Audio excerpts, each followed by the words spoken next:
अस्सलाम वालेकुम, welcome to Europe ज़िंदगी। और यहाँ हम बात करेंगे एक बहुत इंपॉर्टेंट वीज़ा से रिलेटेड टॉपिक के लिए, जो कि आजकल बहुत ही डिस्कस किया जाने वाला टॉपिक है और बहुत ज़्यादा पूछे जाने वाले क्वेश्चंस हैं इससे रिलेटेड फेसबुक पे, इंस्टाग्राम पे और डायरेक्ट जो है वो मैसेजेस आते हैं, ठीक है, कमेंट्स आते हैं, जिससे आपको कुछ क्लैरिटी जो है वो चाहिए रिलेटेड टू D7 वीज़ा।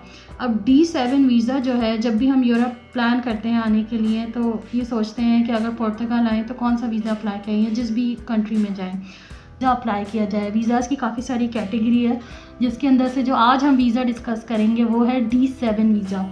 और इसके बिल्कुल अपडेटेड आपको इन्फॉर्मेशन मैं दूंगी। तो ये वीडियो मैं काफ़ी दिन से बनाना चाह रही थी, आपको मैं ये बता दूं, लेकिन मैं चाह रही थी कि कुछ ऐसे इश्यूज़ हैं, कुछ ऐसे प्रॉब्लम्स हैं जो फेसबुक और इंस्टाग्राम पे मुझसे पूछे गए और मुझे ये आइडिया हुआ कि ये क्लैरिटी लोगों को नहीं है इस वक्त, जिसकी वजह से या तो वीज़ा में डिले आता है या फिर ऐसा कोई इशू होता है कि जिसकी वजह से जो वीज़ा एप्लीकेशन है वो प्रॉपर सबमिट ही नहीं होती। ठीक है, तो वो कौन कौन से पॉइंट्स हैं जिनको आपने कंसिडर करना है और उसके बाद ये वीज़ा अप्लाई करना है। तो इस वीडियो में हम बात करेंगे कि ये जो D7 वीज़ा है ये फॉरेनर्स के लिए है और इसकी पूरी डिटेल, इसका पूरा प्रोसीजर और क्या क्या चीज़ें आपको चाहिए होंगी एप्लीकेशन के साथ। ठीक है, तो सबसे पहले जो गुड न्यूज़ है वो ये है, तो D7 वीज़ा इस वक्त एक ऐसा वीज़ा है कि जिसका जो अप्रूवल रेट है वो 90 to 95% है। ठीक है, अगर आपने प्रॉपरली अप्लाई किया है through meeting the criteria what is required for this visa, जो रिक्वायरमेंट्स हैं वो आपने पूरी की हैं, तो ऑब्वियसली आपके 90% चांसेस हैं कि वो आपका वीज़ा अप्रूव हो जाएगा। सबसे पहले बात कर लेते हैं इस वीज़ा के नाम की। इसको रिटायरमेंट वीज़ा भी कहा जाता है क्योंकि आर्टिकल 58 के अंदर आता है और बैक इन 2007 जो है 2007 में ये वीज़ा स्टार्ट किया गया था। जो भी लोग एक एज पे पहुंच जाते हैं और किसी कंट्री से मूव होना चाहते हैं पुर्तगाल, तो वो यहाँ पे आके और रह सकते हैं और यहाँ की फैसिलिटीज़ को अवेल कर सकते हैं। लेकिन अब इस वीज़ा को जो है वो एक्सटेंड कर दिया गया है और वो पैसिव इनकम वीज़ा भी कहा जाता है, फॉरेनर्स वीज़ा भी कहा जाता है। ठीक है, तो इसमें अगर आपके पास आइल्स नहीं है, आप ज़्यादा पढ़े लिखे नहीं हैं, आपको इंग्लिश बहुत अच्छी नहीं आती है, आपकी एजुकेशन ज़्यादा नहीं है और आपके पास कोई ऐसा स्किल या हुनर नहीं है, लेकिन फिर भी आप अप्लाई करना चाहते हैं, तो आप D7 वीज़ा के थ्रू ज़रूर अप्लाई कर सकते हैं। लेकिन आपके पास कुछ ऐसी रिक्वायरमेंट्स हैं जो मस्ट होनी चाहिए। अब सबसे पहले बात कर लेते हैं कि इसके बेनिफिट्स क्या हैं, पुर्तगाल क्यों आना चाहिए। तो सबसे अच्छा जो बेनिफिट है, पुर्तगाल इस वक्त एक ऐसी बेस्ट कंट्री है जो इमिग्रेशन सिस्टम आपका बहुत इजी और स्मूथ दे रही है। जितने भी कंट्रीज़ हैं उसमें यूरोप में जो सबसे अच्छा इमिग्रेशन सिस्टम इस वक्त दे रही है और जल्दी आपको जो है वो एलिजिबल कर रही है सिटीजनशिप के लिए, वो पुर्तगाल है। अब पुर्तगाल में जो बेनिफिट्स हैं रहने के वो काफ़ी सारे हैं। सबसे पहले तो ये यहाँ का मौसम बहुत अच्छा है। According to the weather conditions of other European countries, वहाँ पे सर्दी और गर्मी और इस चीज़ की ज़रा एक प्रॉब्लम है, लेकिन पुर्तगाल का वेदर जो है वो काफ़ी फ्रेंडली वेदर है, सनशाइन वेदर है। ठीक है, तो इसके अलावा आपको यहाँ की मेडिकल फैसिलिटीज़ बहुत अच्छी हैं। ठीक है, और इसके साथ साथ यहाँ पुर्तगाल में एक इन्वायरमेंट है जो कि अमन पसंद है, मतलब आपको बहुत पीसफुल कंट्री मिलेगी। ठीक है, इसके अलावा कॉस्ट ऑफ लिविंग भी कम है। ठीक है, बहुत ज़्यादा हाई नहीं है। ठीक है, तो ये तो हो गए इस वीज़ा के पुर्तगाल में रहने के बेनिफिट्स। अब हम वीज़ा की बात कर लेते हैं। तो वीज़ा अप्लाई करने के लिए सबसे पहले आपको ये देखना पड़ेगा कि क्या आप एलिजिबल हैं या नहीं। एज का कोई क्राइटेरिया नहीं है। अगर आपके पास इतनी इनकम है, चाहे आप फ्रीलांसर हैं, इन्फ्लुएंसर हैं, किसी इस तरह की अपनी आपकी प्रॉपर्टी है जिससे आपको एक फिक्स इनकम आती है, या फिर आपकी कोई पेंशन आती है, इस तरह की आपके पास कोई भी अगर चीज़ है जो कि आपकी सॉलिड एक बैंक स्टेटमेंट बन सकती है, तो फिर आप वीज़ा के लिए अप्लाई कर दें। ठीक है, तो आपका D7 वीज़ा के अप्रूवल चांसेस काफ़ी ज़्यादा है। इसके साथ साथ एलिजिबिलिटी में आपका जो आता है वो आपकी सबसे पहले आपको जो बहुत पॉजिटिव बात है, आपको किसी एजेंट की ज़रूरत नहीं है। आपने खुद जो है वो इस वीज़ा को एप्लीकेशन फॉर्म डाउनलोड करके और उसके थ्रू अप्लाई करना है। अब वो कहाँ से करना है? सैफ की वेबसाइट से। सैफ पुर्तगाल का एक डिपार्टमेंट है जो कि इमिग्रेशन पे काम करता है। ठीक है, और बहुत ही सॉलिड और अच्छा डिपार्टमेंट है। ठीक है, तो इसके साथ आपको ये बोल दूँ कि ओवर स्मार्ट प्लानिंग करना है जब वो आपको बहुत ज़्यादा लेवरेजेस दे रहे हैं, आसानियाँ दे रहे हैं, तो आपने भी रिक्वायरमेंट्स को फुलफ़िल करना है और प्रॉपर वे में करना है आपकी। आप पाकिस्तान से अप्लाई करें, बांग्लादेश से अप्लाई करें, इंडिया, नेपाल, आप अमेरिका, कनाडा या किसी भी कंट्री से अप्लाई कर रहे हैं, तुर्की से बहुत से लोग आते हैं, दुबई से आते हैं, तो वो लोग कुछ पॉइंट्स हैं जिनको अपनी एप्लीकेशन में देख लें पहले कि वो प्रॉपर हैं या नहीं है, ठीक है। तो अब हम बात कर लेते हैं कि एप्लीकेशन प्रोसेस में आपके पास क्या क्या चीज़ आ जाती है। एप्लीकेशन में आपके पास सबसे पहले तो आपका सॉलिड बैंक अकाउंट होना चाहिए, एक पैसिव इनकम होनी चाहिए। पैसिव इनकम वो होती है जो आप जो भी अर्निंग करते हैं वो आपको पता है कि वो पीछे से आती रहेगी। कुछ लोग जो है, क्योंकि बहुत ज़्यादा प्रॉपर्टीज़ होती हैं तो उनका रेंट आता है, तो वो एक उनके पास स्टेटमेंट होती है कि हाँ ये मेरा रेंट है और ये मेरा आता रहता है। कुछ लोग जो है वो फ्रीलांसिंग का काम करते हैं, तो उनकी एक प्रॉपर अमाउंट होता है, वो आता रहता है, उनके जो उन्होंने काम किया होता है उसकी इनकम जो है वो आपके पास ट्रांजेक्शन्स होती रहती हैं आपके अकाउंट में। तो मिनिमम आपकी जो ईयरली इनकम है वो 7 से 9 हज़ार यूरो के बिटवीन होना चाहिए, ठीक है। Better to save than sorry. आप बिल्कुल फिक्स अमाउंट पे चलेंगे कि 8,000 यूरो बोलिए तो 8,000 ही हो, तो फिर ये आप सोच लें कि आपकी application through out the world जो है वो लोग सबमिट कर रहे हैं इस ऐप को, तो आपकी एप्लीकेशन पे वो कहाँ स्टैंड करती है। तो बेटर यही है कि आप 7 से 9 हज़ार के बीच में अपना अमाउंट रखें कि वो आपके पास होना चाहिए आपके बैंक अकाउंट। अच्छा, ये तो आपकी वो अमाउंट है जो आपके बैंक में आपने शो करनी है, और 6 मंथ्स की स्टेटमेंट शो करनी है। ऐसा नहीं है कि कुछ लोग जो है वो, मैं आपको बता दूं कि ट्रेडिंग करते हैं ऐप्स के थ्रू और ट्रेडिंग करते हैं कॉइन्स के थ्रू।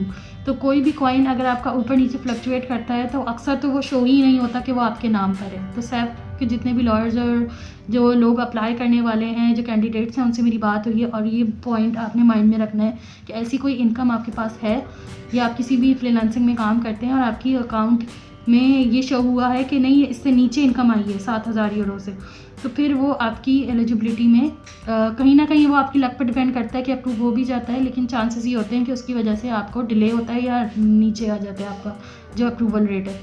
तो आपने ये ख्याल रखना है कि वो 6 मंथ्स की आपकी एक इनकम आपकी लगी बंदी शो होनी चाहिए। इसके साथ आपकी आगे आने वाले वक्तों में भी आपके पास इतने फ़ंड्स होने चाहिए कि आप जब पुर्तगाल में रहेंगे तो वो आपको फैसिलिटेट आप कर सकते हैं। टैक्स आपने ज़रूर देना है, तो टैक्स के लिए भी अपना एक अमाउंट ये रखें कि आपने टैक्स ज़रूर देना है। इसके अलावा आपका पुलिस करेक्ट सर्टिफिकेट जो है वो बिल्कुल क्लीन होना चाहिए। आपका कोई ऐसा रिकॉर्ड नहीं होना चाहिए जिसकी वजह से तरह से भी प्रॉब्लम आ जाए। इसके अलावा आपने जब जो आपकी अमाउंट ऑफ इनकम है वो इतनी होनी चाहिए कि आप हेल्थ केयर इंश्योरेंस जो लेंगे, जो पुर्तगाल में आपको ज़रूरत पड़ेगी, तो पहले आपको इंश्योरेंस लेनी पड़ती है, ठीक है। फिर आप मेडिकल फैसिलिटीज़ जो है वो अवेल कर सकते हैं। ये इंश्योरेंस वो वाली इंश्योरेंस नहीं है, ट्रैवल इंश्योरेंस और हेल्थ केयर इंश्योरेंस में आती है, तो वो आपको लेनी पड़ेगी। वो आपको अपनी एप्लीकेशन के साथ सबमिट करवानी है, तो वो ज़रूरी है दिखानी। और जो भी लोग ट्रैवल करते रहते हैं उनको तो आइडिया होगा कि ये ट्रैवल हिस्ट्री कितनी ज़रूरी है ट्रैवल के लिए, ट्रैवल इंश्योरेंस मेडिकल की।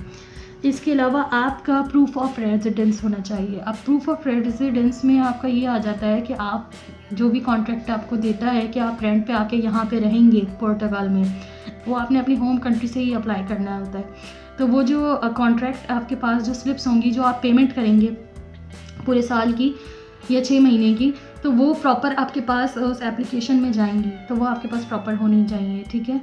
और जो कॉन्ट्रैक्टर आपको कॉन्ट्रैक्ट दे रहा है कि आप इस घर में रहेंगे आके और रेंट आप पे करेंगे, वो फेक नहीं होना चाहिए। ऑब्वियसली उसकी आप पूरी मालूमात कर लीजिएगा, ठीक है। और ऐसा ना हो कि उसने आपसे जो है वो 6 महीने का रेंट मांगा है और आपने 3 महीने का दे दिया और बोला है कि नहीं कमिटमेंट हो गई है बाद में दे देंगे, तो वो स्मार्ट प्ले नहीं करिएगा। इससे भी प्रॉब्लम आ सकती है आपके वीज़ा अप्रूवल में, क्योंकि सैफ की चेकिंग बहुत स्ट्रॉन्ग होती है। दो आपकी कॉपीज़ जो कि वैलिड हों, ठीक है। ट्रैवल डॉक्यूमेंट जो आपके वैलिड हों, ठीक है। इसके अलावा पासपोर्ट के ऊपर जो आपके वीज़ा स्टैम्प्स होते हैं, जो आपकी ट्रैवलिंग हिस्ट्री होती है, वो काफ़ी इंपॉर्टेंस रखती है। तो ये बात याद रखिएगा, अगर आपके पास ट्रैवल हिस्ट्री है तो आप ज़रूर इस वीज़ा को अकोमोडेट कर सकते हैं। अगर आपके पास ट्रैवल हिस्ट्री नहीं भी है, लेकिन आपको मैं जिस तरह आगे इस वीडियो में बताऊँगी दूसरी रिक्वायरमेंट्स आपकी फुलफ़िल हो रही हैं, तो बहुत सारे चांसेस हैं कि आपका वीज़ा जो है वो अप्रूव हो जाएगा, ठीक है। ट्रैवल हिस्ट्री ना भी हो तो भी ये वीज़ा आप कंसिडर कर सकते हैं। अच्छा, उसके साथ आपको 2 आइडेंटिकल अपनी पासपोर्ट साइज़ फ़ोटोग्राफ्स चाहिए, बिल्कुल रीसेंट। और पासपोर्ट साइज़ का जो रिक्वायरमेंट होती है वो वाइट बैकग्राउंड होती है और डिफरेंट उसके जो साइज़ के वो कैटेगरी होती है वो उसमें होना चाहिए। और जिसमें आपके जो है वो इजीली आइडेंटिफाइबल हो। अब जैसे मैंने अगर स्कार्फ पहना हुआ है तो वो आपको कहते हैं कि आपका फेस शो होना चाहिए और आपके कान शो होना चाहिए, ठीक है। तो ये रिक्वायरमेंट्स हैं। मैं आपको छोटी छोटी बात इसलिए बता रही हूँ कि जो लोग भी अप्लाई करते हैं, चाहे वो लेडीज़ हैं या जेंट्स हैं या कोई भी हैं, किसी भी एज के हैं, तो उनके लिए ये ईजी हो जाए कि वो क्या चीज़ है जो लैकिंग हमारी रह रही है जिस वजह से हमारा वीज़ा अप्रूवल नहीं हो रहा है। तो उसके बाद बात आपके पास ये क्लियर होनी चाहिए कि आप कहाँ स्टे करेंगे, और प्रूफ ऑफ एकोमोडेशन में आता है ये। इसके अलावा आपके जो डॉक्यूमेंट्स हैं जो आप प्रोवाइड कर रहे हैं उसमें आपकी जो भी इनकम है वो बहुत क्लियर शो होना चाहिए, वो स्टेबल होनी चाहिए, मतलब एक ही तरह की होनी चाहिए। ऐसा नहीं है कि वो कम हो रही है, जो कि रिक्वायर्ड है इस वीज़ा एप्लीकेशन के लिए, जो कि हम कितनी होनी चाहिए ये आप सुन लीजिए। और ये रेट्स अपडेट होते रहते हैं, फ्लक्चुएट होते रहते हैं। तो ये आप सेफ जो इनका इमिग्रेशन का एक डिपार्टमेंट है पुर्तगाल का, वहाँ से जाके ऑनलाइन वेबसाइट पे भी देख सकते हैं। बेटर यही है कि आप अपनी रिसर्च ज़रूर करें, वीडियो को देखें, वीडियो से आप आइडिया लें कि क्या आप एलिजिबल हैं या नहीं हैं, और उसके साथ साथ आप अपना ओन रिसर्च भी करें बिफोर अप्लाइंग, ठीक है। Better to work your homework, ठीक है, बिफोर अप्लाइंग। अब प्रूव आपको कितना देना है इनकम का, कि आपकी जो पेंशन है या जो आपकी इनकम है, या अगर आप इन्फ्लुएंसर हैं, कोई आप ऐसे यूट्यूबर हैं, या फिर आप कोई ट्रेडिंग करते हैं जो कि ऑनलाइन करते हैं, जिस तरह की भी आपके पास इनकम आती है, लगी बंदी जो आपकी कहते हैं कि जो इनकम आ रही है, वो अपनी फैमिली मेम्बर के लिए भी अप्लाई करना है D7 वीज़ा में साथ साथ। तो आप 3600 यूरो को माइंड में रखें कि वो होना चाहिए। और दूसरे एडल्ट, अगर आप कोई और बच्चे या बड़े कोई अपने साथ और दूसरे भी लेना चाहते हैं, तो पहले वाले के लिए तो आपको 3600 यूरो चाहिए, लेकिन आपको बाद जो दूसरे वाले हैं उनके लिए भी अलग से 2160 यूरो आपके पास होने चाहिए। और जो आपकी बैंक स्टेटमेंट है वो एक बहुत सॉलिड डॉक्यूमेंट है, जिसके बेस पे आपको पोर्तुगीज़ गवर्नमेंट जो है वो ये फैसिलिटी प्रोवाइड करती है कि वीज़ा अप्रूवल के चांसेस बढ़ जाते हैं। तो आपने अपना जो बैंक स्टेटमेंट शो करना है वो 7 से 8 हज़ार यूरो के दरमियान होना चाहिए आपका। इसके अलावा जो आपकी जो इनकम आ रही है, ये 2 सेपरेट चीज़ें हैं, इसको बहुत क्लियर माइंड में रखिएगा। जो आपकी इनकम है, ये तो आपने 6 महीने की स्टेटमेंट दिखा दी कि 7 से 8 हज़ार यूरो आपके हर मंथ आते हैं आपके पास, ठीक है, और सालाना आपके पास जो है 7 से 8 हज़ार यूरो हैं। लेकिन आपने ये भी शो करना है कि जो आपकी इनकम है, जो आपकी किसी भी तरह से आती है, जो आपके पुराने आपके जो आपकी इनकम है, जिस तरह भी आप अर्निंग करते हैं, इन्फ्लुएंसर हैं या बिजनेसमैन हैं या रिटायर्ड हैं तो पेंशन आती है, जिस तरह से भी आपकी इनकम आती है, वो इनकम आपकी इतनी होनी चाहिए कि वो आप की अकाउंट में आ रही है, ठीक है। इसके अलावा आप मज़ीद भी जो आगे रहते हैं तो वो इनकम आती रहेगी आपके पास, ऐसा नहीं है कि वो इनकम ख़त्म हो जाएगी, ठीक है। ये थोड़ी थोड़ी क्लैरिटी होनी चाहिए आपको, जिसकी वजह से आपने ये सोचा कि नहीं पहले की जो इनकम थी तो वो इतनी नहीं थी या इतनी हो गई थी और उसके बाद आगे जो है वो नहीं आनी है, तो ये चीज़ है। फिर वो वीज़ा जो है ना, वो जो सारे इमिग्रेशन सिस्टम और ये लॉज होते हैं ये बहुत स्मार्ट होते हैं, ये स्मार्टली वर्क करते हैं।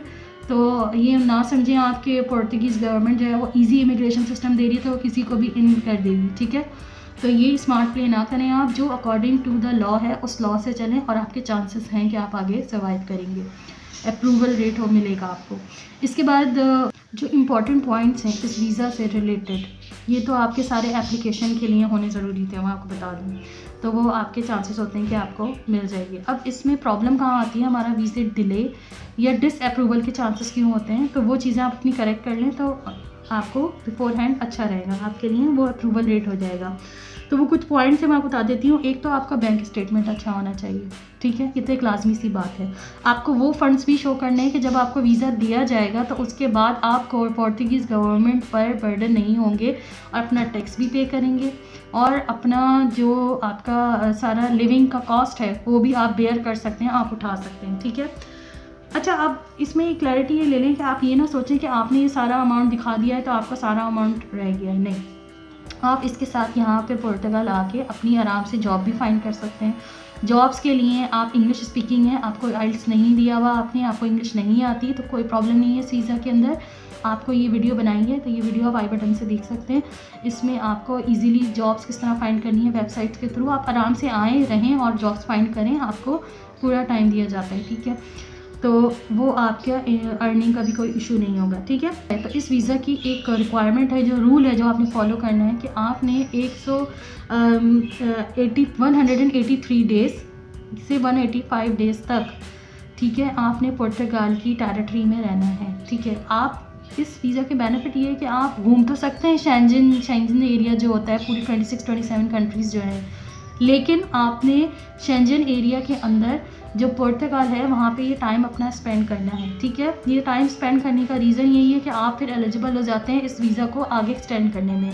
जब आप 1 साल के लिए रिन्यू होता है, उसके बाद 2 साल के लिए वो रिन्यू होता है, और उसके बाद 2 साल के लिए, तो इस तरह आप अपने 5 साल कंप्लीट कर सकते हैं। लेकिन आपको इस वीज़ा के अकॉर्डिंगली रूल्स फॉलो करने और पुर्तगाल में अपना टाइम स्पेंड करना है।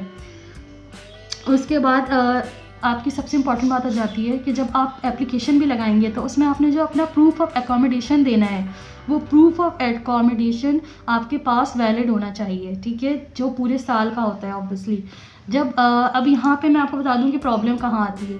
जब आप अपनी कंट्री से बैठ के अप्लाई करते हैं और पुर्तगाल के लिए शो करते हैं कि हम यहाँ पे आके रहेंगे, या हमारी ये टेरिटरी है, इसमें जाके हम इस एरिया में रहेंगे, या इस फ्लैट्स में या इस घर में रहेंगे, तो वो जो आप जिससे लेते हैं वो घर का कॉन्ट्रैक्ट, वो कॉन्ट्रैक्ट जो है वो आपको, ऑब्वियसली आप रेंट पे रहेंगे, तो वो जो कॉन्ट्रैक्ट है वो कॉन्ट्रैक्ट की पूरी जो स्लिप्स हैं, जो आपने पे किया है उसको रेंट, वो सारी रेंट पेमेंट आपके एप्लीकेशन फॉर्म के साथ जाती है, ठीक है। तो वो सॉलिड प्रूफ होना चाहिए। कभी कभी लोग ओवर स्मार्ट प्ले कर देते हैं कि आधा पे करते हैं और आधा आपने सेटिंग की भी होती है कॉन्ट्रैक्टर से कि नहीं हम आधा जो है वो बाद में आके पे कर देंगे। ऐसा नहीं होता, ठीक है। आपको इसके लिए अपना एक, जब आप दिखा रहे हैं कि आपकी उस बैंक स्टेटमेंट सॉलिड है, तो आपको प्रूफ ऑफ अकोमोडेशन भी सॉलिड दिखाना है, ठीक है। ये कॉमन सी बात है जो कि अक्सर स्किप हो जाती है, तो आप इसको अपने कंसिडरेशन में रखें कि ये आपने गैप नहीं देना है। अच्छा, इसके अलावा जो आपका टैक्स है वो आपने जब आपका ये एप्लीकेशन फॉर्म लगेगा तो उसके अंदर आपको एक लेटर भी देना पड़ता है। लेटर वो चाहे आप अमेरिका से अप्लाई करें, बांग्लादेश, नेपाल, कनाडा, तुर्की, किसी भी कंट्री से, ऑस्ट्रेलिया से अप्लाई कर रहे हैं, तो वो अक्सर आपसे एक स्टेटमेंट भी मांगते हैं कि आप अपनी क्लैरिटी दें कि आप यहाँ पे रह रहे हैं तो क्या क्या किस तरह रहेंगे। तो आप अपनी वो श्योरिटी का लेटर और इसके साथ साथ आप टैक्स देंगे, इसके एलिजिबल हैं तो ये भी आप श्योर हैं, वही मेक श्योरिटी कर दीजिएगा।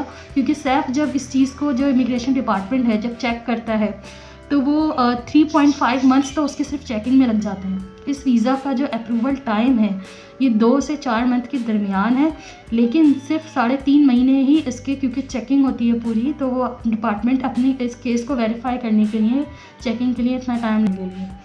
अब मैंने आपको काफ़ी क्लियरिटी दे दी है, आई होप। और अगर कोई क्वेश्चन है आपके माइंड में जो कि इस वीडियो में आपको लगता है कि उसके बाद और क्वेश्चंस आपके माइंड में आ रहे हैं, तो वो आप ज़रूर पूछ सकते हैं कमेंट करके। अच्छा, एक इम्पॉर्टेंट बात मैं आपसे और कर दूं, क्योंकि काफ़ी ज़्यादा मेरी बातचीत होती रहती है ऐसे लोगों से जो इस वीज़ा को अप्लाई कर रहे हैं और लॉयर से जो इस पूरे केस को डील करते हैं। जब आप किसी भी कंट्री से अप्लाई करते हैं तो बहुत सारे लोगों के माइंड में ये होता है, ख़ास तौर पे जो नॉन EU और वेस्टर्न कंट्रीज़ हैं, अमेरिका, यूरोप और लंदन और यू कैन से तुर्की, ऑस्ट्रेलिया, ऐसी कंट्री से जो लोग अप्लाई कर रहे हैं, वो ये सोचते हैं कि हम आने से पहले अपना सामान भेज दें, क्योंकि हमने प्रूफ ऑफ अकोमोडेशन तो निकलवा लिया है, कॉन्ट्रैक्टर से घर का तो बता दिया उसने, तो हम वहाँ पे अपना सामान भिजवा दें। तो ऐसा ना करें, ठीक है। आपको स्ट्रिक्टली कहेंगे आप अपना सामान ना भिजवाएं। जब आपका सारा प्रोसेस हो जाए और once you are here in Portugal, फिर आप अपना सामान जो है वो लेके आएँ। क्योंकि आपको कुछ जो एजेंसीज़ या कुछ लोग होते हैं वो आपको ये बोलते हैं कि आपको कम अमाउंट पे आपका सामान जो है वो हम डिलीवरी कर लेंगे यहाँ पे, लेकिन आप इस तरह ना करें। इससे आपका जो एक एलिजिबिलिटी और आपकी जो एक क्रेडिबिलिटी है वो ख़राब होती है, ठीक है। क्योंकि जो भी आप ट्रांजेक्शन्स करते हैं या कुछ भी करते हैं, वो सैफ में वो चीज़ नॉलेजेबल होती है और वो ऑनलाइन वहाँ पे रिकॉर्ड हो रही होती है, ठीक है। तो जो भी आपकी बिलोंगिंग्स हैं आप ये कोशिश करें। और कभी कभी ये भी होता है कि कॉन्ट्रैक्टर आपको जो है वो सही बात नहीं बताता है, ठीक है। वहाँ पे पहले से कोई लोग रह रहे होते हैं लेकिन वो आपको अगले साल का कॉन्ट्रैक्ट दे देता है। तो मेक श्योर जो भी आप काम करें ऑथेंटिक हो, ठीक है।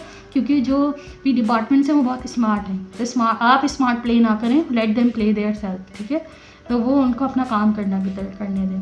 तो आई होप आपको वीडियो अच्छी लगी होगी। कोई भी क्वेश्चन है आप कर सकते हैं और यूरोप ज़िंदगी पेज पे जुड़े रहिएगा। और इन्फॉर्मेटिव वीडियोस के साथ फिर हाज़िर होंगे। अल्लाह हाफ़िज़।